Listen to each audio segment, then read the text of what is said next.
Me llamo Anselmo y hoy enterré al amor de mi vida solo. La capilla olía a lirios marchitos y cera barata. El banco de madera crujía bajo mi peso como si también llorara.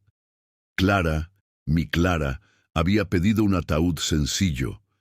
Que el viaje sea ligero, decía. Nunca imaginé que el viaje también sería solitario. Miré a los lados, bancos vacíos, un par de vecinos, 2 señoras de la parroquia y ninguna de las 5 vidas que trajimos al mundo. 5 hijos que alimentamos con pan, con turnos dobles, con abrigo en invierno sin gas. Ni uno. Mientras el sacerdote recitaba palabras amables sobre una mujer que apenas conoció, yo veía otra cosa. Cumpleaños, fiebres de madrugada, uniformes planchados, carcajadas que hoy son silencio. Cuando la tierra cayó sobre la madera, sentí que me arrancaban la mitad de las raíces. Si tienes más de 60, o tus padres los tienen, escucha hasta el final. Quizá esto te salve de una decisión que rompe familias. Y si esta historia te toca, suscríbete y deja un presente Clara en los comentarios para que nunca se vaya del todo. La primera llamada llegó antes de que el sepulturero guardara la pala. Diego, el mayor. Papá, lo siento. Oye, ¿encontraste los papeles de la casa? Necesito revisar algo del testamento. Ni un ¿cómo estás? Después Laura. Mensaje de texto, su marido con gripe. Los gemelos, Marcos y Mateo, viaje ya pagado. Lucía dejó un audio lloroso que hablaba más de ella que de su madre. Javier, el pequeño, dijo que el vuelo era caro y precipitado. No eran excusas, era un veredicto. Para ellos su madre ya era pasado y su padre, un estorbo que ocupa metros útiles. Volví a casa y el silencio me golpeó como una puerta mal cerrada. El chal de Clara sobre el sillón, su libro a medio leer, el olor tenue de su perfume. Abrí el cajón de su escritorio buscando el testamento y encontré otra cosa. Diarios, años de vida encuadernados. Anselmo no puede saberlo nunca, leí en la primera página. El sacrificio que hice por Diego me costará la paz, pero debo protegerlo. Mi mano tembló. ¿Qué sacrificio? ¿Protegerlo de qué? El dolor se mezcló con una sospecha helada. Pasé páginas con dedos torpes. Deudas, llamadas de madrugada, una inversión fallida de Diego que podía arrastrarlo todo, hasta que la cifra me perforó el pecho, 100.000 euros. Clara había sacado la mitad de nuestros ahorros de jubilación para entregárselos a espaldas mías, con un papel privado que él la hizo firmar. Recordé aquellos meses, su delgadez, su insistencia en apretarnos el cinturón, la calefacción apagada en julio. Yo, ciego, lo atribuí a la vida cara. No, era necesidad fabricada por la avaricia de nuestro propio hijo. Cerré el cuaderno de un golpe. El hogar que levanté con mis manos se me volvió escena del crimen. Y los demás tampoco eran inocentes.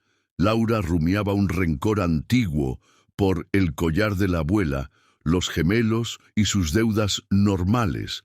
Lucía pidiendo anillos en recuerdo mientras evitaba despedirse. Llamé a Ramiro, amigo, de juventud y ahora abogado. No firmes nada, Anselmo. La casa es tuya y tiene su usufructo vitalicio. Mañana ven al despacho. Colgué con un hilo de esperanza, justo cuando el timbre sonó.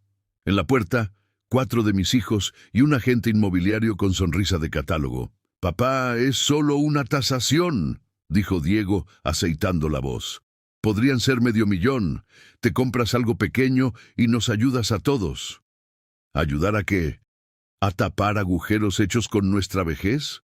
Me planté en el umbral. Aquí no se tasa nada. Esta casa no está en venta. Laura bufó. «No seas infantil, es lo mejor», la miré. «¿Deudas de quién, Diego?» Un parpadeo lo delató. Subió el tono Marcos. «También es nuestra. Mamá nos lo prometió». La sangre me zumbó en los oídos. «Vuestra madre está muerta y sola. Ninguno de ustedes fue a su funeral. Hoy no discutiré promesas inventadas para robar ladrillos». Los vecinos asomaron. Humillación pública. Otra vez. Cené con rabia y abrí otro diario buscando el collar de la abuela. Lo encontré años atrás. Se vendió para pagar un tratamiento que salvó a Laura a los 17. Le inventamos lo de la lotería para que no se sintiera carga. Nuestro mayor acto de amor, reescrito por ella como traición. Me dormí tarde, con la certeza de que esto iba a peor. Al mediodía siguiente llegó un gesto que me sostuvo. Sofía, la chica de la floristería, con una bolsa de cocido caliente. Mi abuela habría hecho lo mismo por usted, dijo. No preguntó, cuidó. Comí y decidí, no me rendiría. Entonces, cayó el golpe más bajo. Una carta con membrete de bufete, demanda de incapacitación promovida por mis propios hijos, senilidad, comportamiento errático, petición de tutela sobre mis bienes, pánico, luego una furia fría. Fui con Ramiro. Lo reventaremos, gruñó profesional y humano. Establecimos el plan. Peritajes que certificaran mis facultades, uso de los diarios de Clara como prueba moral y cronológica. Revisándolos, hallamos un testamento actualizado con una cláusula que ella llamó seguro contra la ingratitud, usufructo vitalicio para mí y potestad exclusiva para modificar todo si los herederos no honraban su memoria. Sonreí por primera vez en semanas. Clara, aún desde la tinta, me tendía la mano. «Convócalos», dijo Ramiro. «Esta vez las reglas las pones tú. Si esta historia te está ayudando, deja tu like». La reunión familiar fue un teatro de hipocresía. Mis 5 hijos llegaron puntuales. La codicia siempre es puntual. Diego con traje oscuro, acompañado de su esposa Amelia, tan calculadora como él. Laura con su marido Ricardo, que no soltaba el móvil. Los gemelos juntos, nerviosos, incapaces de ocultar su ansiedad. Lucía, envuelta en un aire bohemio, como si su maquillaje corrido fuera prueba de sensibilidad. Y Javier, el pequeño, recién bajado de un avión con gesto apurado. En la mesa de centro puse una pila de los diarios de Clara. «Gracias por venir», comencé, con Ramiro sentado a mi lado. «Vamos a aclarar algunas cosas». Abrí el diario marcado. Diego tomó 100.000, el drawer de nuestros ahorros. Lo obligué a firmar un papel. Los ojos de mi primogénito se helaron. «Mentira, mamá me lo dio, era un regalo». «Lo llamó sacrificio y lo ocultó para protegerte», repliqué. Pasé la mirada a Laura. «El collar de la abuela no fue para tu boda, fue para pagar un tratamiento que te salvó la vida a los 17». Silencio. Ella titubeó, incapaz de gritar su rencor. Uno por uno, expuse las sombras de cada cual. El aire se volvió tan denso que parecía pólvora lista para estallar. El estallido no vino de mis hijos, sino de Amelia. Se levantó como una fiera, su voz repleta de veneno. «Basta de este circo. ¿Y qué si Diego pidió dinero? ¿Y qué si la vieja vendió un collar? Era su obligación. Los padres viven para los hijos». Sus palabras fueron un látigo. Una anciana. Así llamó a Clara. No esposa, no madre, no mujer que entregó cada respiro por ellos. Una anciana. Mis hijos callaron. Ninguno defendió a su madre. Fue entonces cuando lo entendí. Esa familia ya no existía. Lo que quedaba era un grupo de extraños unidos por la avaricia. Me puse de pie, con la calma de la última batalla. «Fuera, ahora». Ramiro, con voz de abogado, reforzó. «La reunión ha terminado. Abandonen la propiedad». Reacios recogieron abrigos y bolsos. No hubo disculpas, solo el chasquido de tacones y el roce de tela cara. Cerré la puerta con un golpe seco, como punto final a un capítulo que debía morir. Apoyé la frente en la madera, respirando hondo. No había paz, pero había claridad. A partir de 1900, ese día ya no eran mis hijos. Eran adversarios, y yo estaba dispuesto a pelear hasta el último aliento. Los días siguientes fueron un desierto. El eco de sus gritos todavía rondaba por la casa. Me sentaba en el sillón de Clara, con sus diarios abiertos, buscando más que pruebas, buscando a la mujer que amé. Entre esas páginas reencontraba su ternura, sus dudas, sus sacrificios, y también el reflejo cruel de la ingratitud de nuestros hijos. Mi luto ya no era solo por Clara, sino también por ellos, porque comprendí que los había perdido mucho antes de aquel funeral vacío.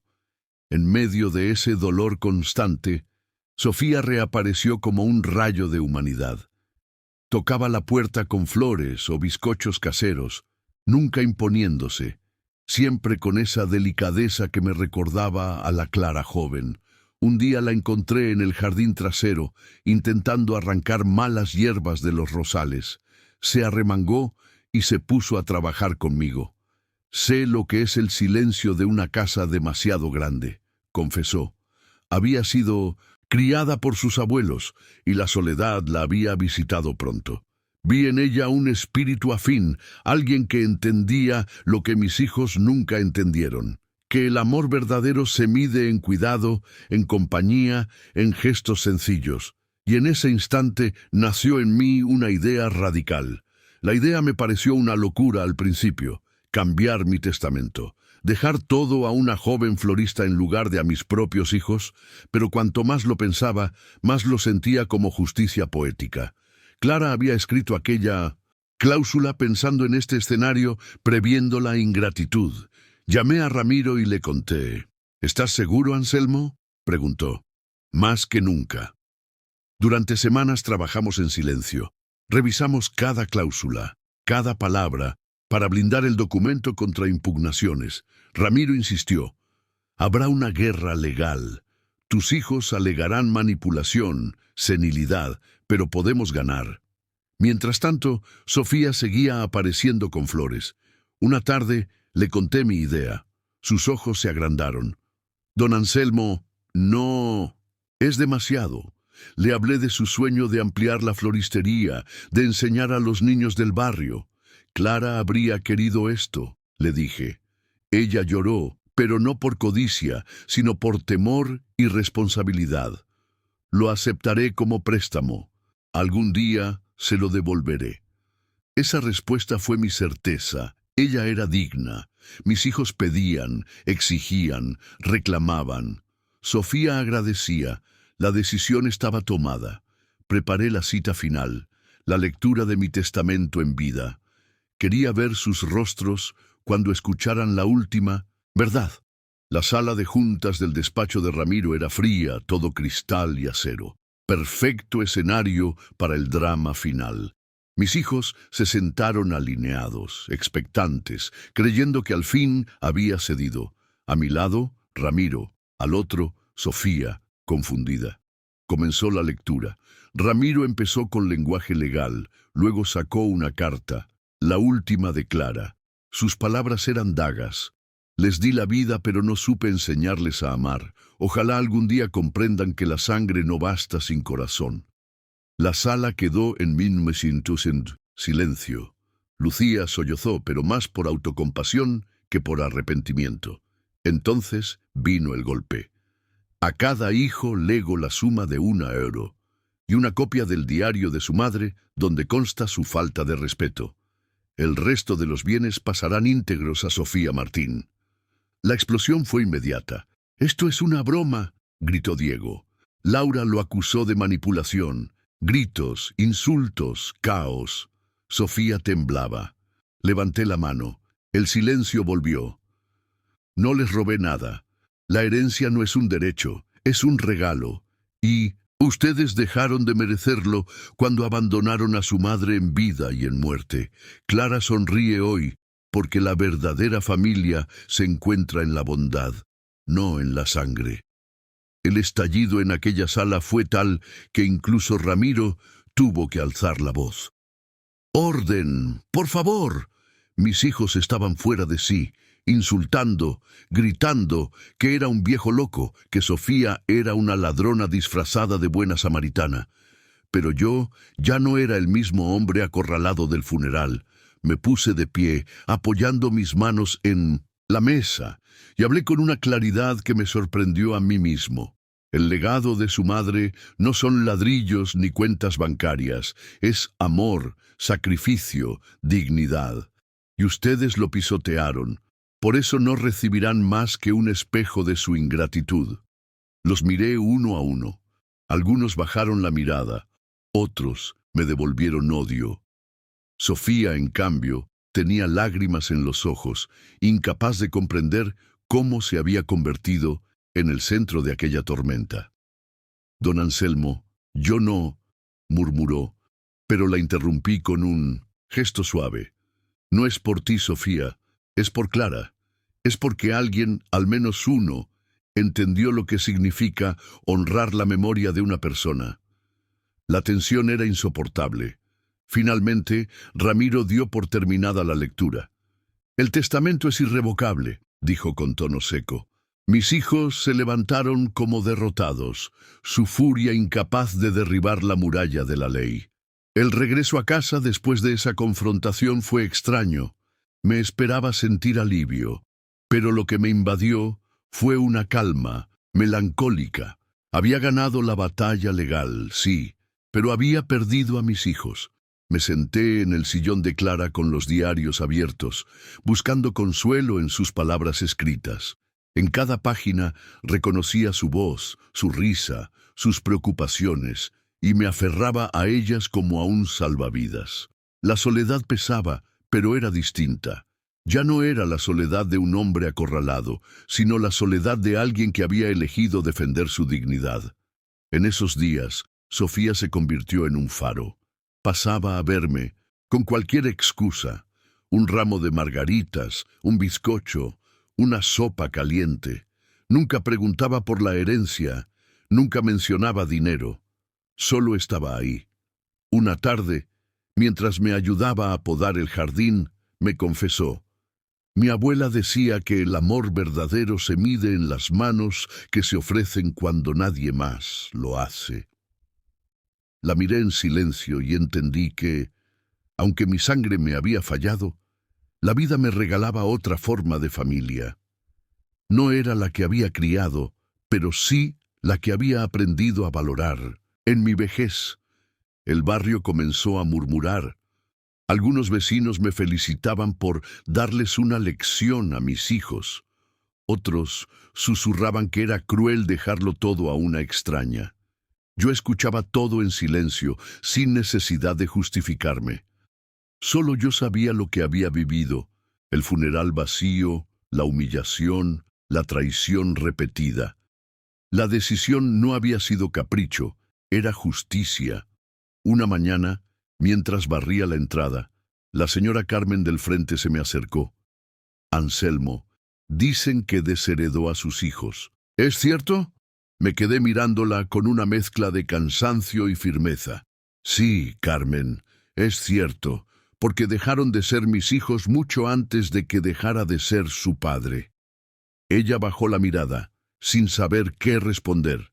Esa fue la primera vez que pronuncié en voz alta lo que llevaba meses sintiendo: que el lazo de sangre no justifica el abandono. Esa tarde, Sofía llegó con tierra fresca y unas semillas. «Vamos a plantar un rosal nuevo, don Anselmo, que crezca junto al que cuidaba doña Clara». Acepté con una emoción que me desbordó. Cada palada de tierra era un acto de resistencia, una promesa de que, aunque la familia me hubiera fallado, la vida aún podía florecer. El proyecto de Sofía empezó a tomar forma.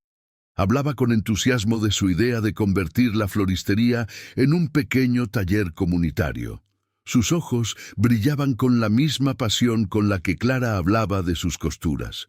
Me mostró bocetos de un invernadero donde los niños del barrio aprenderían a sembrar, a cuidar plantas, a respetar la tierra. Yo escuchaba fascinado. Por primera vez en mucho tiempo sentía que algo nuevo podía nacer de tanto dolor.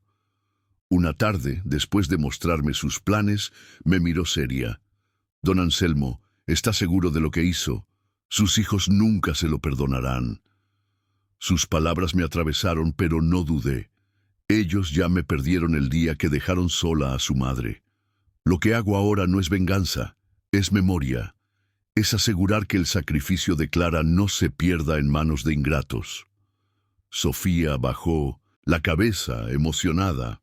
Entonces yo prometo que cada flor que brote en ese taller llevará el nombre de su esposa. Esa promesa fue como un bálsamo. Por primera vez desde el entierro de Clara, sentí paz. No era el final, era un nuevo comienzo, uno que honraba su legado de la forma más pura, con vida creciendo de la tierra. La noticia de mi testamento corrió más rápido que el viento. No tardé en recibir cartas de abogados representando a mis propios hijos. Querían impugnar, querían revertir lo irrevocable. Ramiro sonrió al leer los documentos. Déjalos que lo intenten, la ley está de tu lado. Pero lo que la ley no podía darme era el consuelo de la familia perdida. Una noche, sentado en el balcón con una taza de té, recordé las palabras de Clara. El problema no es envejecer, Anselmo. El problema es que te traten como si ya no sirvieras para nada. Ahora entendía el peso de esa frase. Mis hijos no solo me habían tratado como inútil, habían reducido a su madre a un trámite, a una herencia. En ese momento supe que mi mayor victoria no estaba en los papeles notariales, sino en haberme levantado, en haber dicho «basta». La herencia que importaba no estaba en los euros ni en la casa, sino en el ejemplo que dejaba, que nunca es tarde para defender la dignidad. Miré al cielo estrellado y susurré, «Clara, cumplí nuestra promesa, no dejé que nos borraran». Y sentí, aunque fuera por un instante, que ella sonreía conmigo desde la eternidad. Los días siguientes fueron un torbellino de emociones. Mis hijos no paraban de llamarme, algunos con amenazas veladas, otros con súplicas disfrazadas de arrepentimiento. Diego me envió un mensaje. «Papá, pensemos con calma, no hagas locuras, al final somos tu sangre». Lo leí una y otra vez, y la rabia me subía como fuego. ¿Dónde estaban esas palabras cuando enterramos a su madre? ¿Dónde estaba su sangre cuando dejé caer el último puñado de tierra sobre su ataúd en soledad? La ironía era cruel. Ahora sí, se acordaban de que era su padre, ahora que el dinero estaba en juego. Cerré el teléfono y lo dejé sobre la mesa sin responder. En ese silencio entendí algo que me heló. Yo ya no les debía nada. No les debía explicaciones, ni herencia, ni siquiera mi tiempo. Lo que sí me debía a mí mismo era vivir con dignidad lo que me quedaba de vida. Aquella noche volví a abrir los diarios de Clara. Entre las páginas encontré un verso subrayado que ella había copiado de Benedetti. El olvido está lleno de memoria. Sonreí con amargura. Ella lo sabía. El verdadero castigo para mis hijos sería recordarse siempre como los que dejaron sola a su madre. Sofía siguió visitándome. Una tarde llegó con una cajita de madera. «Es un regalo, don Anselmo. Es humilde, pero pensé en usted». Al abrirla, encontré un pequeño rosario antiguo, con cuentas de madera gastada por el uso. «Era de mi abuela», explicó. «Me acompañó en mis peores noches. Quiero que ahora lo acompañe a usted». Sentí un nudo en la garganta. Una muchacha sin lazos de sangre me ofrecía lo que mis hijos nunca me habían dado, consuelo sincero. Lo acepté con manos temblorosas y lo coloqué junto a la foto de Clara en la mesa de luz.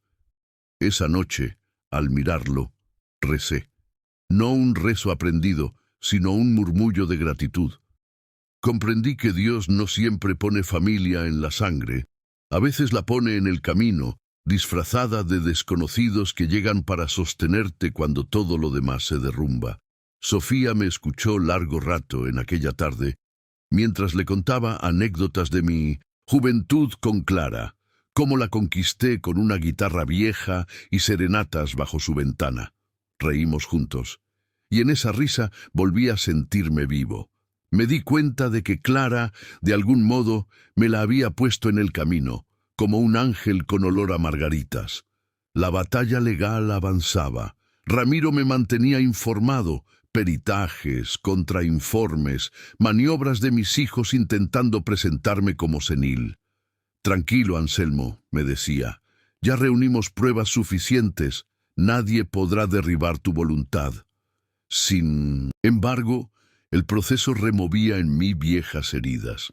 Me preguntaba dónde me había equivocado como padre.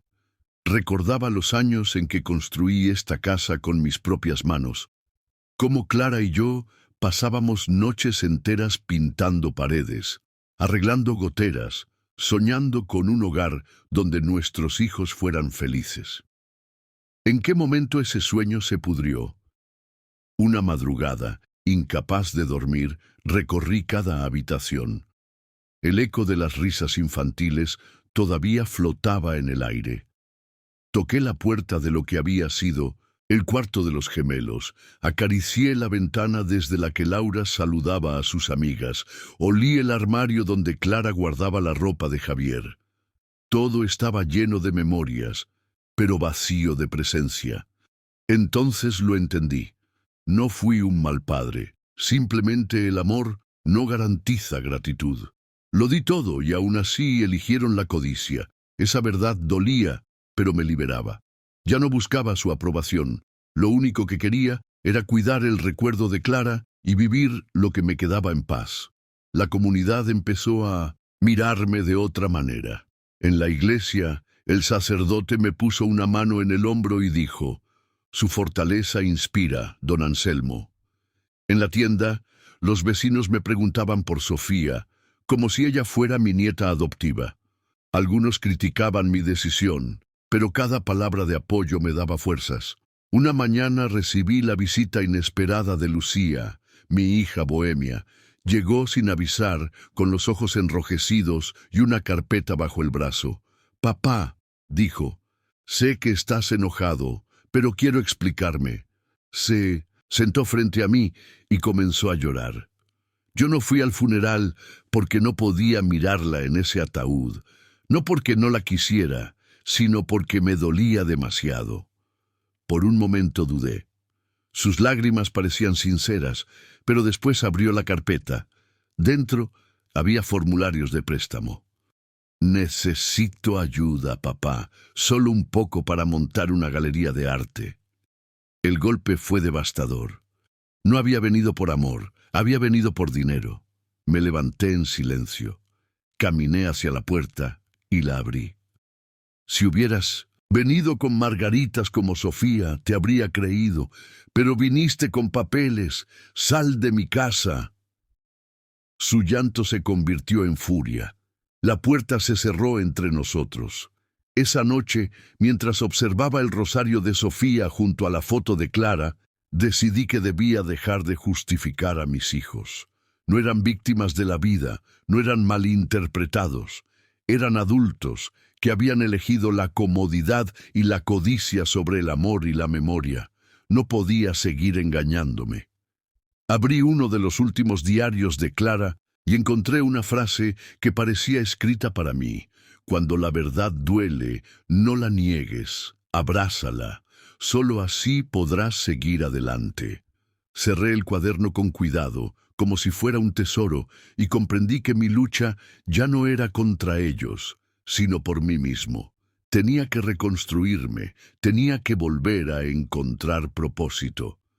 Al día siguiente me acerqué al taller de Sofía. Le propuse ayudarla en su proyecto comunitario, no solo con dinero, sino con mis manos de carpintero. «Puedo construir mesas, estanterías, marcos para tus flores», le dije. Sus ojos se iluminaron. «Sería maravilloso, don Anselmo». En ese instante sentí que, pese a todo el dolor, la vida me daba una segunda oportunidad, ya no para ser padre, sino para ser útil de nuevo, para ser parte de algo que florecía. Y eso, entendí, era un verdadero renacer. Los días en el taller de Sofía se convirtieron en un bálsamo inesperado. Allí, entre macetas, tierra húmeda y olor a madera, mis manos volvían a tener propósito. Construí mesas largas para que los niños pintaran flores.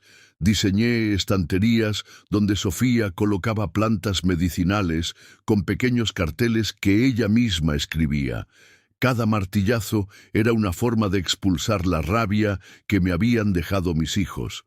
Sofía me trataba con un respeto que parecía olvidado en mi vida. Me escuchaba, me pedía consejo, se reía de mis chistes antiguos. Una tarde, mientras trabajábamos, me dijo: «Don Anselmo, usted me recuerda a mi abuelo. Él también hacía cosas con madera y siempre decía que los muebles guardan historias». Esa frase me atravesó, porque yo también guardaba historias, demasiadas, que mis propios hijos habían dejado de valorar. En ese taller comprendí que la familia no se define por la sangre, sino por la gratitud y la compañía sincera.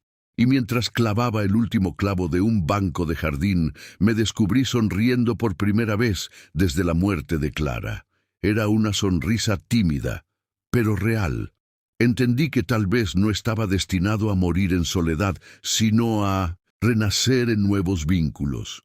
El contraste con mis hijos era cada vez más brutal. Mientras Sofía me trataba con respeto, ellos me trataban como un cajero automático al borde de la jubilación. Diego insistía con llamadas llenas de frases envenenadas. «Papá, estás mal influenciado. Esa chica se aprovecha de ti». Yo lo dejaba hablar y colgaba. Un día recibí una carta de Laura, escrita a mano, como si quisiera recuperar un gesto humano. Al abrirla, descubrí que no era una disculpa, sino un argumento para que reconsiderara vender la casa. «Piensa en el futuro de tus nietos», decía. Esa frase me hizo hervir. ¿Y quién pensó en el futuro de su madre cuando la dejaron sola en el cementerio? Rompí la carta y la tiré al fuego de la chimenea. El humo subía como si llevara consigo años de engaños. Comprendí que mis hijos estaban atrapados en un ciclo de codicia, incapaces de ver más allá del dinero. Yo ya no podía salvarlos, pero sí podía salvarme a mí mismo, y esa certeza, aunque dolorosa, me liberaba. En el silencio de mi sala, con el crepitar del fuego, sentía a Clara cerca, como si aprobara cada una de mis decisiones. El día de la audiencia judicial llegó. Ramiro me acompañó al tribunal, un edificio frío de mármol y pasillos interminables. Allí estaban mis hijos, alineados como acusadores, con trajes caros y miradas calculadoras. Diego encabezaba el grupo, con Amelia a su lado, que me observaba como si fuera un anciano senil dispuesto a caer en su trampa. Cuando el juez me pidió que hablara, me puse de pie. Sentí mis piernas temblar, pero mi voz salió firme. «Su señoría, yo no estoy loco ni incapacitado.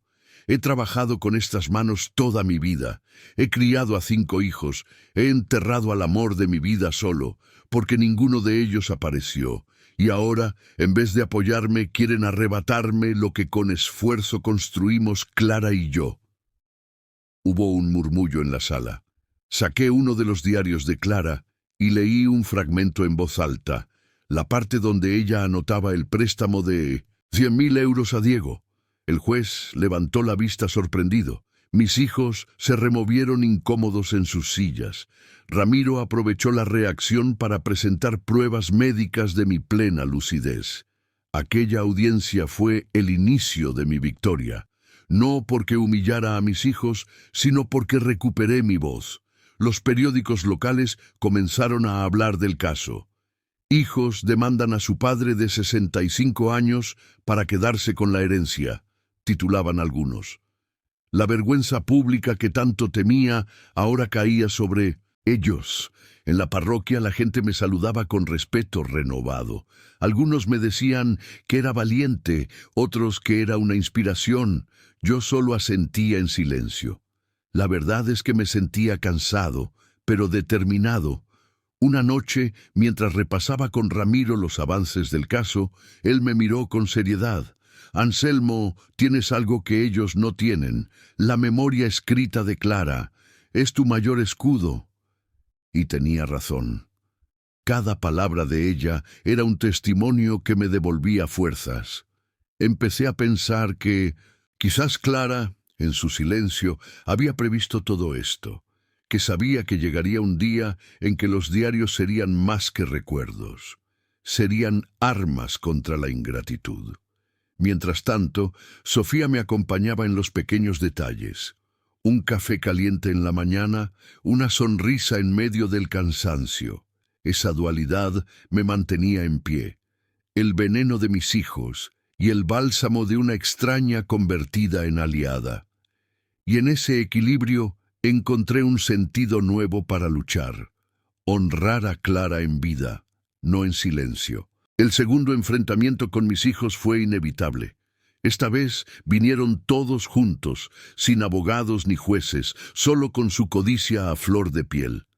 «Papá, recapacita», dijo Marcos. «Lo que haces es injusto». Mateo lo secundó. «Siempre predicaste que la familia es lo primero, y ahora nos das la espalda». Los miré fijamente, uno a uno, y respondí con calma. «No les doy la espalda. Ustedes me la dieron primero cuando dejaron a su madre sola en su último día». Un silencio pesado cayó en la sala. Laura intentó romperlo. «Eso es manipulación emocional. Mamá sabía que la queríamos». Mi risa amarga resonó como un latigazo. Si eso era amor, prefiero el desprecio. Sofía estaba presente, en un rincón, con la mirada baja, pero su sola presencia me daba fuerza. Diego, furioso, golpeó la mesa. «Nos vas a arrepentir, viejo». En ese instante supe que la reconciliación era imposible. Ya no eran mis hijos, eran extraños obsesionados con un botín. Me levanté, respiré hondo y les dije: «De esta casa se van hoy con las manos vacías, pero con el recuerdo de su madre que ustedes mismos mancharon. Ese será su castigo eterno». Salieron maldiciendo, pero yo me quedé en paz. Había puesto un límite. El eco de sus gritos todavía resonaba en las paredes cuando cerré la puerta. Me quedé de pie, apoyado en el marco, respirando hondo, como si hubiera cargado un peso inmenso sobre los hombros, pero en vez de hundirme, sentí alivio. Había sobrevivido al peor de los juicios, el de mis propios hijos. Esa noche volví a leer los diarios de Clara. Encontré un pasaje donde escribía: «Quizás un día Anselmo tendrá que elegir entre los hijos y su propia dignidad. Si llega ese momento, espero que recuerde que un hombre sin dignidad no puede ser padre, ni esposo, ni nada». Sus palabras fueron un golpe directo al corazón. Clara, de alguna manera, me había dejado instrucciones, un mapa en medio del caos. Lloré sobre aquellas páginas, pero no de tristeza, sino de agradecimiento. Ella seguía guiándome desde el silencio de sus letras. Fue entonces cuando decidí que no solo debía defender mi casa, sino también transformar mi dolor en una lección para otros. Si alguna vez alguien escuchaba mi historia, debía servir para que ningún padre, ninguna madre, volviera a sentirse invisible. La batalla recién comenzaba, pero ya no la peleaba solo. Clara estaba conmigo. La prensa volvió a llamar, esta vez con más insistencia. Querían que contara mi historia frente a las cámaras. Al principio dudé. No me interesaba la fama ni la compasión superficial. Pero después pensé en Clara, en cómo ella siempre decía que las injusticias se combaten con luz, no con silencio. Acepté una entrevista. Recuerdo el estudio iluminado, las preguntas del periodista, y mi voz quebrándose cuando dije: «Enterré a mi esposa solo porque nuestros 5 hijos decidieron que había cosas más importantes. Y cuando aún no se había enfriado la tierra de su tumba, vinieron por la herencia». La reacción fue inmediata. Cientos de mensajes llegaron de desconocidos que me escribían para contarme que habían vivido algo parecido. No estaba solo.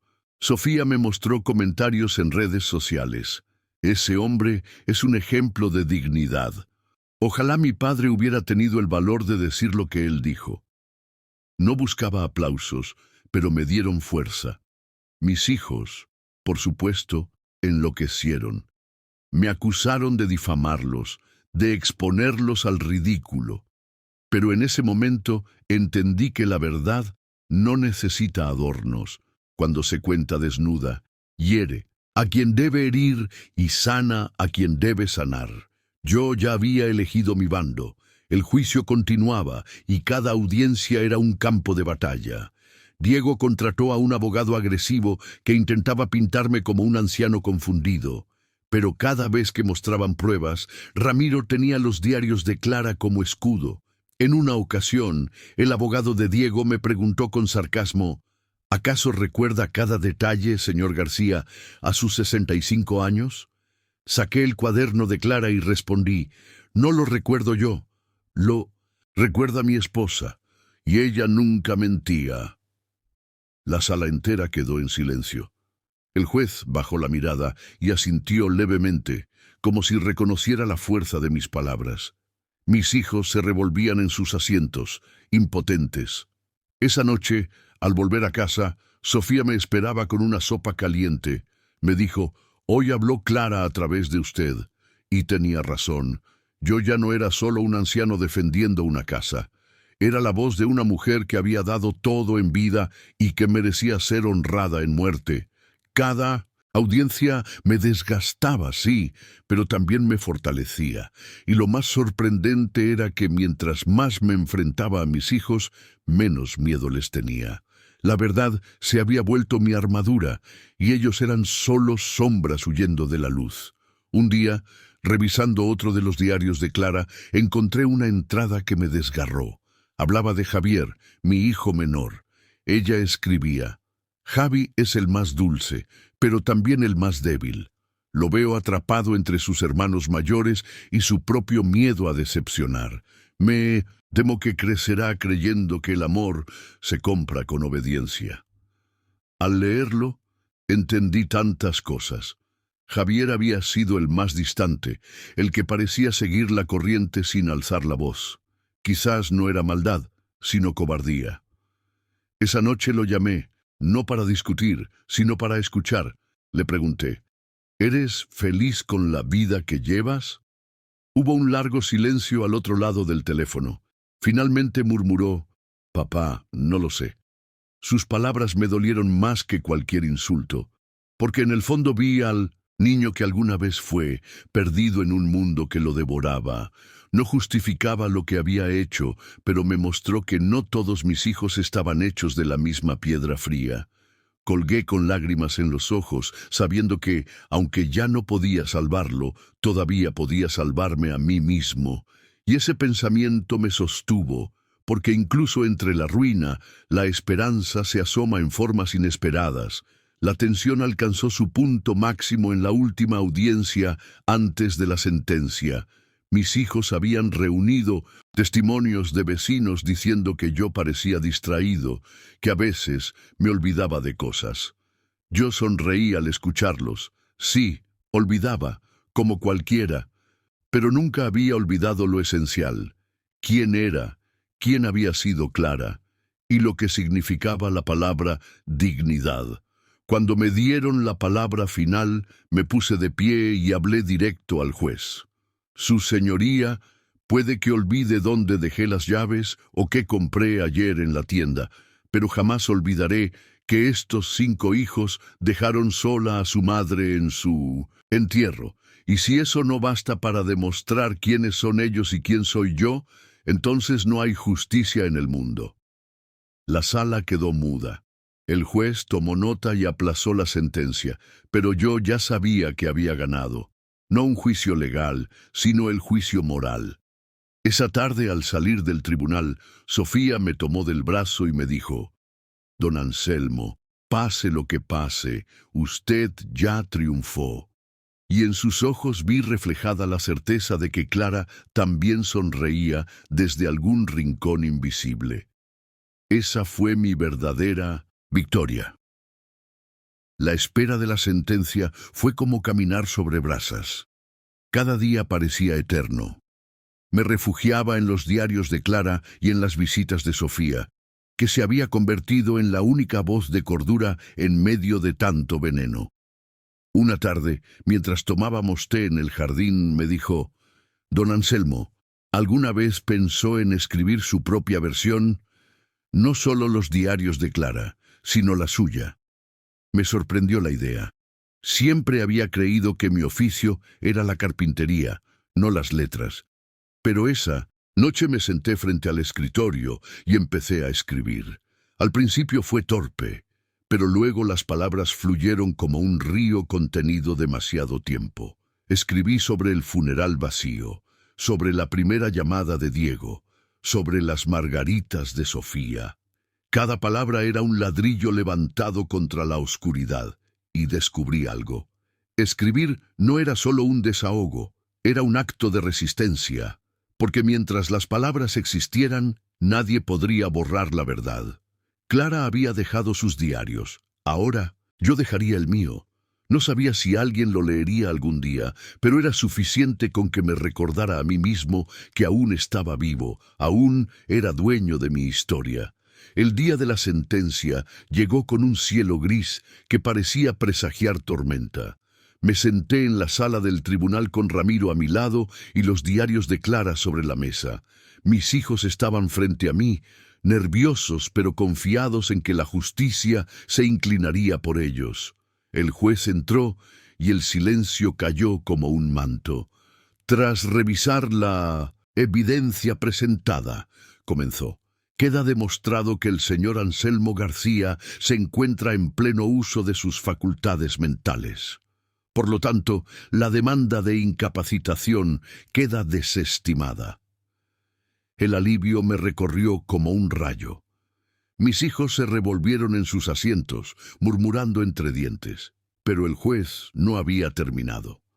Asimismo, en vista de la conducta mostrada por los demandantes y los testimonios presentados, esta Corte recomienda al señor García ejercer con cautela sus derechos testamentarios y considerar el legado moral de su difunta esposa. Era una advertencia disfrazada, pero yo lo entendí como un guiño. El poder estaba en mis manos. Cuando salimos, Diego me lanzó una mirada de odio puro. No habían ganado nada, ni legal ni moralmente. Y yo, un anciano de 65 años, había derrotado a 5 hijos cegados por la codicia. La noticia de la sentencia corrió rápido en el barrio. Algunos vecinos me felicitaron, otros me miraban con lástima, como si haber derrotado a mis hijos fuera una victoria amarga. Y lo era. Esa noche, sentado en el sillón de Clara, me invadió una mezcla de tristeza y orgullo. Había ganado, sí, pero el precio era una familia rota. Sofía llegó con una pequeña torta casera. «Es para celebrar», dijo. Yo sonreí y respondí: «¿Celebrar qué? ¿Que mis hijos me odian un poco más?». Ella me miró con firmeza. «Celebrar que usted no se dejó borrar, que eligió su dignidad». Y esas palabras me sacudieron más que cualquier sentencia. Quizás el verdadero triunfo no era salvar una casa ni exponer a mis hijos, sino rescatarme a mí mismo. Brindamos con té, y por primera vez en mucho tiempo, reímos. Una risa breve, frágil, pero auténtica. Clara siempre decía que las victorias pequeñas eran las que mantenían al alma de pie. Esa noche dormí sin pesadillas, soñando con un campo lleno de margaritas, soñando con ella, con Sofía y con un futuro que, aunque incierto, ya no me daba miedo, porque había probado que aún podía resistir. Pasaron semanas y la vida empezó a encontrar un ritmo distinto. Volví a la carpintería, no para trabajar en cargos, sino para ocupar las manos y distraer el corazón. Tallar madera era como conversar con Clara. Cada golpe de cincel, cada veta descubierta, me recordaba los años en que construimos nuestra vida juntos. Sofía venía a menudo, trayendo flores o simplemente compañía. Me hablaba de su sueño del invernadero comunitario, y yo la escuchaba con una atención que no daba a nadie más. Sentía que Clara, de algún modo, la había puesto en mi camino. Un día le mostré una pequeña mesa que había terminado de tallar. «Es para ti», le dije. Sus ojos se llenaron de lágrimas. «Pero yo no puedo aceptar». «No es un regalo», la interrumpí. «Es un símbolo de que hay cosas que se construyen con paciencia y amor, no con dinero ni herencias». Ella acarició la madera como si fuera algo sagrado. En ese momento comprendí que no todo estaba perdido. Sí, había enterrado a mi esposa. Sí, mis hijos me habían traicionado. Pero aún quedaba bondad en el mundo. Y mientras pudiera compartirla, seguiría adelante, un día a la vez, con dignidad. La calma duró poco. Una mañana recibí otra carta. Mis hijos apelaban la sentencia. No aceptaban haber perdido. Querían más guerra. Ramiro me tranquilizó. «Es un recurso débil, Anselmo. No tienen pruebas nuevas. Pero prepárese, harán ruido». Y así fue. Empezaron a circular rumores. Que Sofía me manipulaba, que yo estaba loco de verdad, que había vendido la casa en secreto. Algunos vecinos empezaron a evitarme. Otros me miraban con desconfianza. Era un linchamiento social, otra forma de intentar quebrarme. Pero ya no era el mismo hombre que enterró a Clara solo. Ahora tenía armas, los diarios, Ramiro y, sobre todo, mi propia voz. Decidí dar otra entrevista, esta vez más directa. Frente a la cámara dije, la verdadera familia no siempre está en la sangre. Está en quienes te acompañan cuando todo se derrumba. Mostré la mesa que había tallado y las margaritas de Sofía sobre ella. El impacto fue inmediato. Cientos de personas compartieron el video. Algunos me llamaron héroe, otros exagerado, pero ya no importaba. Había recuperado mi lugar en el mundo. El de un hombre que no se deja callar. Y aunque mis hijos siguieran atacando, yo ya no era su víctima. Era su espejo. El eco de mi entrevista no tardó en llegar a mis hijos. Diego me llamó furioso, gritando al teléfono que los estaba avergonzando públicamente. «Papá, no entiendes el daño que haces. La gente nos señala por tu culpa». Me quedé en silencio unos segundos antes de responder. «No, Diego, la gente los señala por lo que ustedes hicieron. Yo solo conté la verdad». Colgó sin despedirse. Ese día confirmé algo que ya sospechaba. No había redención posible. Ellos no buscaban reconciliación, buscaban control. Ramiro me aconsejó prudencia, pero yo ya no quería esconderme. Al anochecer, Sofía vino con un cuaderno nuevo. «Para que siga escribiendo, don Anselmo». Sonreí con gratitud.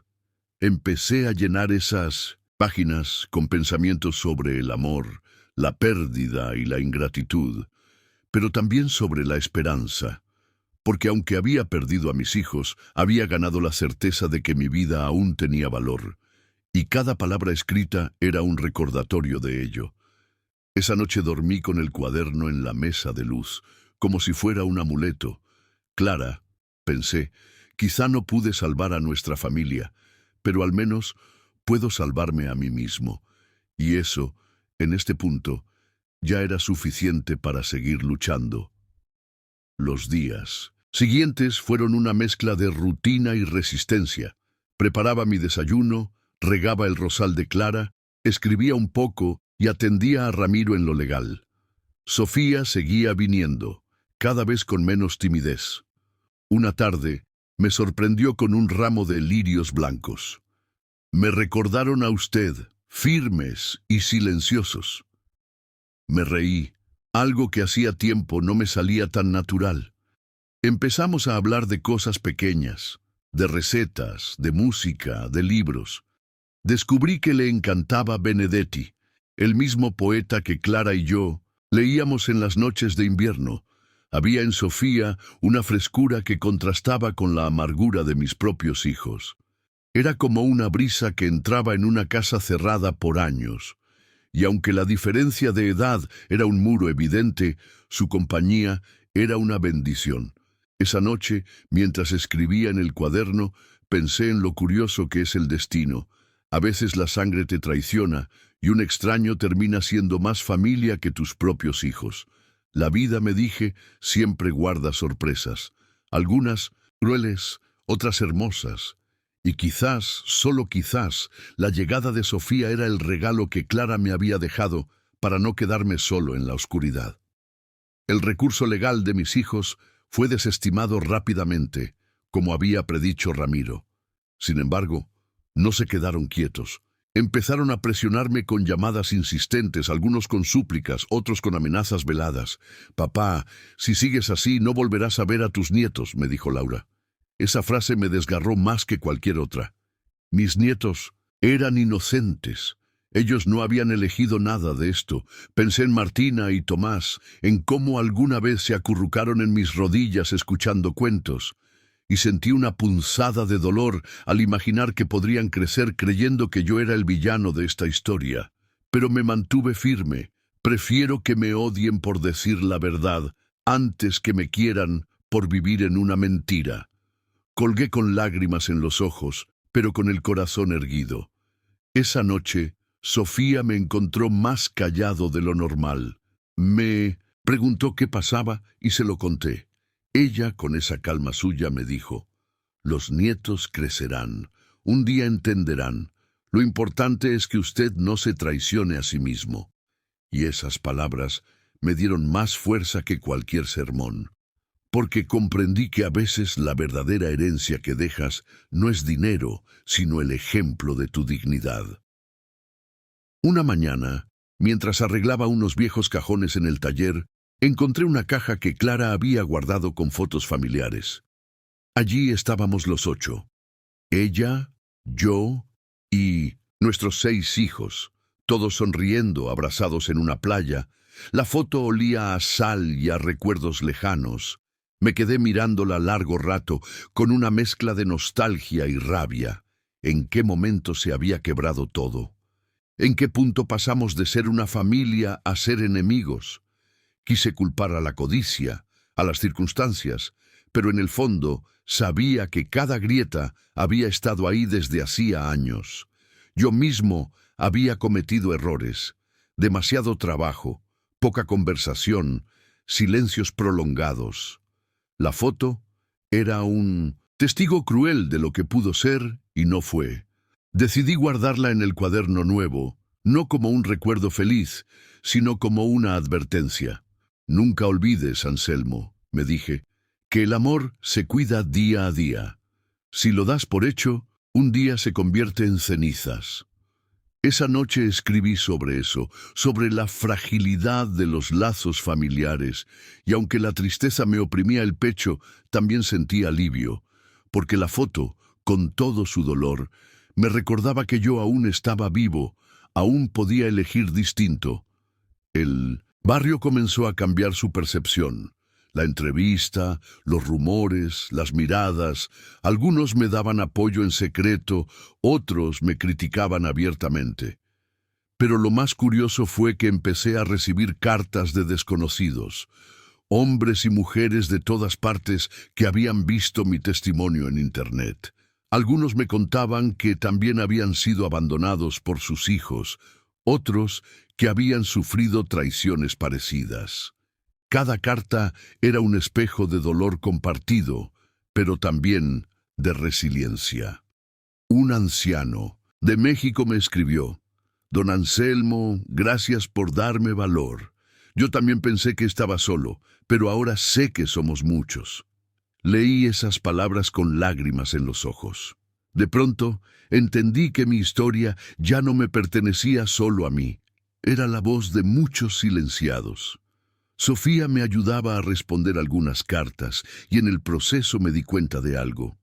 Clara tenía razón cuando decía que hasta del dolor podía nacer algo bueno. Tal vez mi herencia no serían solo bienes materiales, sino palabras, resistencia y un ejemplo. Y ese pensamiento me llenó de una paz extraña, como si en medio de la tormenta hubiera encontrado un faro. Mi voz, al fin, tenía un propósito más grande. La convocatoria de Ramiro para la reunión final con mis hijos estaba lista. Él lo llamaba la jugada maestra. Yo lo veía como el último capítulo de una vida de sacrificios y engaños. La noche anterior apenas pude dormir. Caminaba por la casa, tocando los muebles que había construido con mis manos, acariciando los marcos de las puertas, respirando el olor de la madera vieja. Cada rincón guardaba un recuerdo con Clara. El sillón donde cosía, la ventana desde la que saludaba a los vecinos, la mesa donde celebramos tantos cumpleaños. Me preguntaba qué pensaría ella de todo esto. ¿Aprobaría mi decisión de dejarlo todo fuera de las manos de nuestros hijos? Cerré los ojos y juraría que escuché su voz. Haz lo que sea justo, Anselmo, no lo que sea fácil. Ese eco me dio fuerzas. Al amanecer, me puse el viejo traje que usé en bodas y bautizos. Frente al espejo vi a un hombre cansado, pero erguido, un hombre que había soportado humillaciones y aún seguía en pie. Y entendí que no iba a la reunión como un padre suplicante, sino como el guardián del legado de Clara. Esa distinción lo cambiaba todo. Ya no iba a rogar amor, iba a exigir respeto. Cuando entré en el despacho de Ramiro, sentí el peso de las miradas clavarse en mí. Allí estaban los 6, mis hijos, acompañados de sus cónyuges. Todos vestidos, con ropa elegante, como si vinieran a un banquete y no a un juicio moral. Algunos intentaron sonreír con hipocresía, otros me miraban con rencor. Sofía estaba a un costado, nerviosa, sin comprender del todo lo que iba a suceder. Ramiro tomó la palabra con firmeza. Estamos aquí para leer la última voluntad del señor Anselmo García. El murmullo recorrió la sala. Mis hijos no podían ocultar la ansiedad. Esperaban dinero, propiedades, la herencia que ya se disputaban en susurros. Yo los observaba con calma, midiendo cada gesto, cada respiración. Cuando Ramiro empezó a leer, las cláusulas legales los confundieron. Algunos fruncieron el ceño, otros se impacientaron. Yo, en silencio, esperaba el momento clave. Miré a Sofía y ella me devolvió una mirada de apoyo silencioso. Era extraño, pero en ese instante sentí que no estaba solo. No era un anciano acorralado, era un hombre que aún tenía poder sobre su destino. Y esa certeza, más que cualquier documento, fue lo que me sostuvo mientras la tensión crecía en aquella sala cargada de avaricia. Ramiro sacó un sobre aparte y aclaró. Antes de proceder con la distribución de bienes, el señor García desea que se lea una carta escrita por su difunta esposa, Clara. El silencio cayó como un manto. Abrí mis manos sobre la mesa para darme valor. Ramiro desplegó la carta y su voz se quebró ligeramente al leer las primeras palabras. Queridos hijos, si están escuchando esto es porque ya no estoy. Les di la vida, les di mi amor, pero no supe enseñarles a cuidar del amor recibido. Espero que algún día comprendan que la verdadera riqueza no son las cosas, sino las personas. Los rostros de mis hijos cambiaron. Algunos desviaron la mirada, otros se retorcieron incómodos en sus asientos. Laura incluso dejó escapar un sollozo, aunque no supe si era de culpa o de rabia. Yo apreté los labios conteniendo las lágrimas. Escuchar a Clara desde el más allá era como sentirla de nuevo a mi lado. Y pensé, ella sigue aquí, defendiendo lo que construimos juntos. Cuando Ramiro terminó la lectura, un silencio sepulcral llenó la sala. Por primera vez, no eran los jueces, eran los juzgados. Y yo en ese instante me sentí fuerte, como hacía años no me sentía. La parte más dura llegó cuando Ramiro comenzó a leer la disposición de los bienes. A cada uno de mis 6 hijos les lego la suma de 1 euro y una copia enmarcada de un fragmento del diario de su madre, donde se refleja el dolor que causaron con sus actos. El impacto fue inmediato. Diego se levantó de golpe con los ojos encendidos. «Esto es una farsa, está demente», gritó señalándome. Laura se cubrió el rostro con las manos. Los gemelos se miraron incrédulos. Lucía murmuraba palabras incomprensibles, como si buscara justificarse. Javier parecía paralizado. Yo respiré hondo. Había esperado esas reacciones. Me puse de pie y mi voz, temblorosa pero clara, cortó el aire. «No es venganza, es justicia. El amor que no dieron no puede pagarse con dinero. Esta es la última lección que les enseño como padre». Sentí el temblor en mis piernas, pero también una calma poderosa. Porque en ese momento no hablaba un hombre dolido, sino un maestro de vida. Ellos no lo entendían aún, pero algún día lo harían. Y entonces sabrían que habían perdido algo mucho más valioso que una herencia. Habían perdido el derecho a llamarse hijos en el corazón de su padre. Ramiro hizo una pausa teatral y continuó. «El resto de los bienes, incluyendo la casa familiar y los ahorros, se transfieren en su totalidad a la señorita Sofía Martín». El estallido fue inmediato. Mis hijos gritaron al unísono, acusándola de manipuladora, de oportunista. Sofía, pálida como el papel, me miraba sin comprender. Yo levanté la mano y todos callaron. «Ella no me manipuló. Ella me acompañó cuando ustedes me dejaron solo. Ella honró la memoria de su madre cuando ustedes la olvidaron. La verdadera familia no se mide en sangre, sino en actos». Diego apretaba los puños, Laura lloraba. Los gemelos murmuraban insultos, pero en sus ojos vi algo que nunca había visto antes. Miedo, miedo de perder, miedo de quedar expuestos. Y yo supe que ya no podían dañarme, porque ya no tenían poder sobre mí. Miré a Sofía y le dije con serenidad: «Este legado no es un peso, es una misión. Que florezca en tus manos lo que en las mías se marchitó». Ella asintió con lágrimas contenidas, y en ese instante comprendí que, aunque había perdido a mis hijos, había ganado algo más: la certeza de que el amor verdadero siempre encuentra un camino para sobrevivir. El silencio que quedó en la sala después de mis palabras era ensordecedor. Mis hijos, uno por uno, fueron bajando la mirada. No había más argumentos, no había más máscaras. Sofía permanecía inmóvil, con las manos juntas sobre su regazo, como si temiera que cualquier movimiento rompiera aquel frágil equilibrio. Ramiro cerró los documentos y dijo con firmeza: «El testamento ha sido validado y es legalmente irrevocable». Esa palabra, irrevocable, fue un golpe final.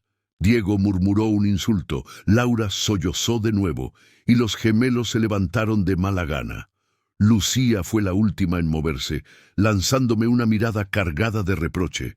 Javier se detuvo en la puerta, y con voz quebrada susurró: «Papá, ¿de verdad no queda nada que salvar?». Yo lo miré con una tristeza infinita y respondí: «Hijo, lo que se destruye con la avaricia, no lo reconstruye ni el tiempo». Y entonces se marcharon. La puerta se cerró tras ellos con un estrépito que sonó a final. Me quedé sentado, respirando lentamente. Sofía me miró con lágrimas que no caían. «Don Anselmo, esto fue demasiado para mí». Le tomé la mano con ternura. «No fue demasiado, hija. Fue lo justo. Ahora empieza algo nuevo». Aquella noche, al volver a casa, la soledad me recibió como siempre. Pero ya no era la misma soledad. Era una soledad con sentido, una soledad que no dolía tanto, porque había tomado una decisión. Me senté en el sillón de Clara y abrí uno de sus diarios al azar. Allí estaba, con su letra firme, hablándome desde el pasado. «La bondad no siempre viene de los tuyos, Anselmo. A veces viene de un extraño que se detiene a escucharte». Cerré el diario con las manos temblorosas. Ella había previsto todo. Sabía que nuestros hijos podían fallarnos. Sabía que el amor verdadero podía venir de alguien ajeno. Esa noche dormí por primera vez en mucho tiempo con paz, no porque hubiera ganado una batalla legal, sino porque había hecho lo correcto. Al día siguiente, Sofía vino a verme. Traía un ramo de margaritas, las flores favoritas de Clara. Don Anselmo, me dijo con voz suave, quiero que sepa que haré honor a esto, no lo decepcionaré. Yo le respondí, no tienes que honrarme a mí, hija, solo honra a Clara y a ti misma. Que este legado sea tu libertad, no tu cadena. Ella sonrió, y vi en sus ojos la promesa de un futuro distinto. Los días siguientes fueron extraños. El teléfono sonaba con insistencia, mensajes de mis hijos, algunos insultando, otros suplicando, otros intentando manipular con falsas disculpas. No respondí ninguno. Había cerrado ese capítulo. Pasaba mis mañanas en el pequeño jardín, podando las rosas de Clara, y mis tardes organizando papeles con Ramiro. Sofía venía cada pocos días, siempre con un gesto simple, una planta nueva, un bizcocho casero, una charla breve. Esa naturalidad me devolvía la fe en la humanidad. Una tarde me dijo, «Don Anselmo, quiero ponerle un nombre al proyecto que voy a crear con lo que usted me confió». La miré curioso. «¿Qué nombre, hija?» Ella sonrió con timidez. «El jardín de Clara». Sentí que un nudo se me deshacía en la garganta. Era como si Clara siguiera viva, no en las paredes de la casa, sino en las flores, en la enseñanza, en los niños que algún día aprenderían allí. «Ese nombre es perfecto», le respondí con lágrimas en los ojos. «Así Clara florecerá para siempre». En ese momento entendí que el verdadero legado no era la herencia, sino lo que inspiraba a quienes quedaban. Un domingo, semanas después, Sofía me invitó a conocer el lugar donde pensaba construir su taller. Era un pequeño local al lado de su floristería, vacío, con paredes descascaradas y un techo que pedía reparación. Pero en sus ojos brillaba la ilusión de un palacio. «Aquí habrá mesas para que los niños aprendan a plantar, aquí un invernadero pequeño y allá pondré un mural con flores pintadas». Yo escuchaba como quien escucha música. No veía paredes, veía sueños. La acompañé en silencio, dejándome contagiar por su entusiasmo. Al salir, ella me dijo, «Todo esto será posible gracias a usted». Yo la corregí, «No gracias a mí, gracias a Clara. Fue ella quien sembró las semillas de este destino. Yo solo cuidé de que no las pisotearan». Esa noche, al regresar a casa, abrí otro de los diarios de Clara. Encontré una frase que parecía escrita para ese momento. «Cuando las flores crezcan sobre mi tumba, sabrás que aún sigo viva». Y pensé, no solo crecerán en su tumba, crecerán en un jardín entero, el que llevará su nombre. Con el tiempo el murmullo de los vecinos llegó a mis oídos. Algunos criticaban mi decisión. Anselmo enloqueció, dejó todo a una extraña. Otros me defendían. Hizo bien, sus hijos lo abandonaron. Yo no me defendía, no lo necesitaba. Había descubierto que la verdadera justicia no se mide por la opinión pública, sino por la paz que sientes al cerrar los ojos por la noche, y yo dormía en paz. Una tarde, Javier, mi hijo menor, apareció en la puerta. Venía solo, sin soberbia, con los ojos enrojecidos. «Papá, perdón, no por la herencia, por no haber estado en el funeral de mamá». Lo escuché en silencio, y aunque mi corazón quería abrazarlo, mantuve la distancia. «Javier, el perdón no es una palabra, es un camino. Si quieres recorrerlo, demuéstralo con tus actos». Él asintió, comprendiendo que no habría atajos. Al irse, sentí que quizá aún había una chispa de esperanza, pero ya no dependía de mí, sino de ellos. Yo había cumplido mi parte. «Clara», pensé, «hice justicia en tu nombre, y ahora por fin puedo vivir mis últimos años con dignidad y con paz. Los días se volvieron más livianos, no porque la tristeza se hubiera ido, sino porque había aprendido a caminar con ella. Cada mañana, cuando abría la ventana, dejaba que el aire fresco entrara como un recordatorio de que aún estaba vivo. Empecé a salir más seguido al barrio, a charlar con vecinos, a visitar la parroquia. Algunos me miraban con curiosidad, otros con compasión, pero poco a poco recuperé algo que creía perdido, la sensación de pertenencia. Sofía me invitaba a ver los avances de su proyecto y yo me convertía en su consejero silencioso. A veces me pedía opinión sobre los colores de las paredes, otras sobre cómo organizar las mesas. Yo sonreía al verla tan apasionada. En sus gestos veía reflejada la energía que Clara solía tener cuando bordaba o cosía durante horas, perdiéndose en los detalles. En esas visitas me sorprendía a mí mismo riendo, algo que no hacía desde antes del funeral. La casa seguía vacía, sí, pero mi vida ya no lo estaba. Clara me había dejado un legado que iba más allá de papeles y bienes. Me había dejado la posibilidad de redescubrir la bondad en otras personas. Una tarde de otoño, mientras barría las hojas secas del jardín, recordé las veces que Clara y yo hacíamos lo mismo juntos. Ella siempre decía, el jardín habla de cómo cuidas tu alma. Al mirar los rosales recién podados por Sofía, entendí que tenía razón. Mi alma, aunque herida, estaba empezando a sanar. Esa noche abrí el último de sus diarios. Era el más reciente, con páginas aún a medio llenar. Allí encontré palabras que me arrancaron lágrimas. Anselmo, si algún día lees esto, quiero que sepas que confío en ti. Sé que harás lo correcto, aunque duela. Nuestros hijos quizás no lo entiendan, pero no dejes que su ingratitud borre lo que somos. Leí esa página una y otra vez, como si Clara me hablara desde la eternidad. Me quedé dormido con el diario en el pecho, soñando con ella con sus manos suaves, con su voz que me decía, no estás solo. Y al despertar sentí algo que hacía meses no sentía, esperanza.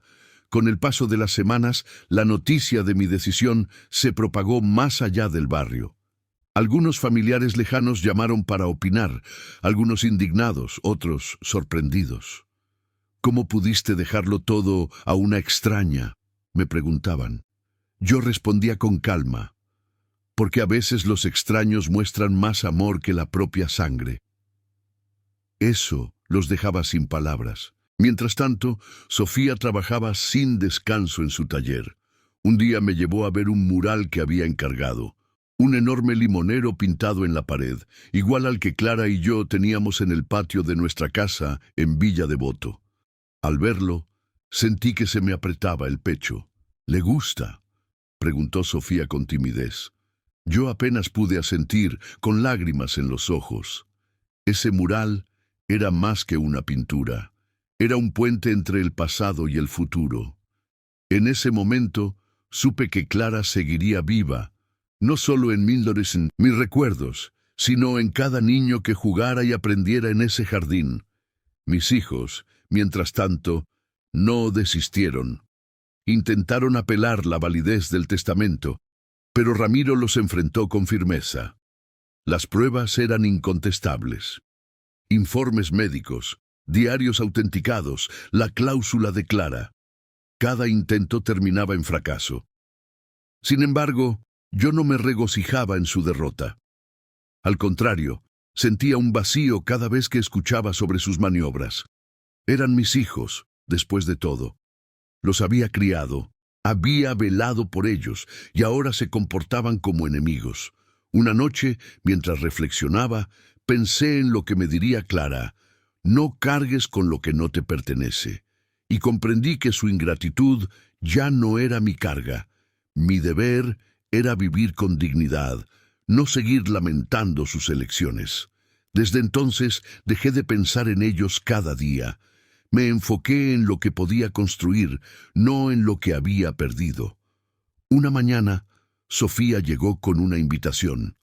Don Anselmo, vamos a inaugurar el jardín de Clara este sábado. Me encantaría que usted cortara la cinta. Me quedé en silencio, con el corazón latiendo fuerte. La idea de ver el proyecto terminado me llenaba de emoción y nervios. El sábado llegó. El local estaba transformado, flores de todos los colores, mesas con tierra fresca, niños con sonrisas ansiosas por aprender. Había vecinos, maestros, incluso sacerdotes. Sofía me entregó unas tijeras y me susurró: «Esto es suyo tanto como mío». Al cortar la cinta, los aplausos resonaron como un abrazo. El colectivo. Caminé entre las mesas y vi los primeros brotes plantados por las manos de los niños. En cada semilla sentí la presencia de Clara. Era como si ella estuviera allí, sonriendo, orgullosa. Por primera vez desde su muerte, no lloré de tristeza, sino de gratitud. Había encontrado un nuevo propósito. El jardín de Clara se convirtió en mi refugio. Cada semana me sentaba en una banca de madera, escuchando las risas de los niños que aprendían a plantar, regar y cuidar la vida. Sofía corría de un lado a otro, guiando con paciencia y ternura, y yo observaba con una calma que hacía mucho no conocía.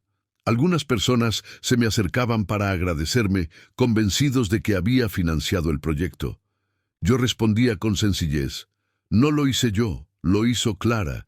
Yo solo cumplí su deseo de que la bondad nunca muriera». Esa frase empezó a repetirse en el barrio, como un eco, hasta que el jardín se transformó en algo más que un espacio verde.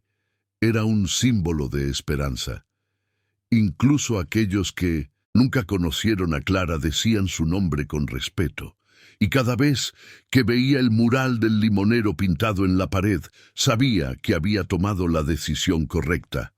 Clara no estaba enterrada en silencio. Estaba viva en cada hoja, en cada flor, en cada sonrisa que ese jardín regalaba. Los días que siguieron estuvieron llenos de pequeños milagros. Un anciano que llevaba años encerrado en su casa volvió a salir solo para ver el jardín. Una madre soltera encontró en Sofía una amiga y en el taller una red de apoyo. Los niños, que antes jugaban con celulares, ahora se ensuciaban las manos con tierra, orgullosos de ver sus brotes crecer. Yo me descubrí contándoles historias, enseñándoles lo que sabía de carpintería, comparando la paciencia de trabajar la madera con la de cuidar una planta. Me llamaban Abuelo Anselmo, un título que me hizo sonreír con ternura. Irónicamente, en esos niños encontré lo que mis propios hijos me negaron: respeto, atención, cariño sincero. No era la sangre lo que los unía a mí, sino la gratitud y la curiosidad. Y mientras los veía correr entre macetas y flores, entendí que la familia no siempre se hereda, a veces se elige, a veces se construye con actos de bondad inesperados. Un domingo al atardecer, Sofía me pidió que hablara frente a todos en el jardín. Me puse de pie, con el bastón en una mano y un ramo de margaritas en la otra. La voz me temblaba, pero hablé desde el corazón. He perdido mucho, sí. Perdí a mi esposa y en cierto modo también a mis hijos. Pero aprendí algo que quiero compartir. La verdadera familia no siempre lleva tu apellido, sino que se queda contigo cuando más la necesitas. Clara me enseñó que el amor no se mide en palabras bonitas, sino en actos. Hoy veo ese amor aquí, en cada flor, en cada mirada sincera. Y mientras este jardín exista, ella seguirá viva. La gente aplaudió, algunos con lágrimas en los ojos. Yo sentí que mi voz, tantas veces ignorada por mis propios hijos, había encontrado un eco en corazones dispuestos a escuchar. Era como si, finalmente, el mundo volviera a darme un lugar. Los meses pasaron, y aunque mis hijos siguieron distantes, ya no dolía como antes. De vez en cuando llegaban noticias: un divorcio, una mudanza, un nuevo negocio. Pero sus llamadas eran frías, interesadas, nada que se pareciera al cariño que alguna vez soñé recibir. No me sorprendía. Ellos habían elegido la codicia. Yo había elegido la paz. Y en esa elección, aunque parecía una pérdida, había encontrado una ganancia mayor. Una tarde, mientras ayudaba a Sofía a colgar macetas en el invernadero, pensé en Clara. Cerré los ojos y la imaginé sonriendo, diciendo: «Lo lograste, Anselmo. Nos devolviste la dignidad». Abrí los ojos y me descubrí con una sonrisa también. La tristeza ya no era un peso, sino una sombra suave que me recordaba cuánto había amado y cuánto aún podía dar. No necesitaba la aprobación de mis hijos. Tenía algo más grande: la certeza de haber honrado la memoria de la mujer que fue mi vida entera. Hoy, al cumplir mis 66 años, escribo estas palabras con el corazón tranquilo. No sé cuánto tiempo me quede en este mundo, pero sé que ya no tengo miedo. Clara descansa en paz. Mis hijos eligieron su camino y yo encontré el mío. El jardín de Clara florece más cada día y con él florezco yo también. Cuando camino entre los rosales, escucho las voces de los niños y siento que mi esposa me acompaña en cada rincón. La herencia que dejé no está en cuentas bancarias ni en casas, sino en haber transformado el dolor en vida, la traición en esperanza. A quien escuche esta historia le digo: nunca permitas que la ingratitud te robe tu dignidad. Nunca creas que tu vida terminó porque otros te dieron la espalda. Siempre hay un nuevo comienzo, incluso en la última etapa. Y mientras quede aliento, aún puedes sembrar algo que florezca después de ti. Esa es la verdadera victoria.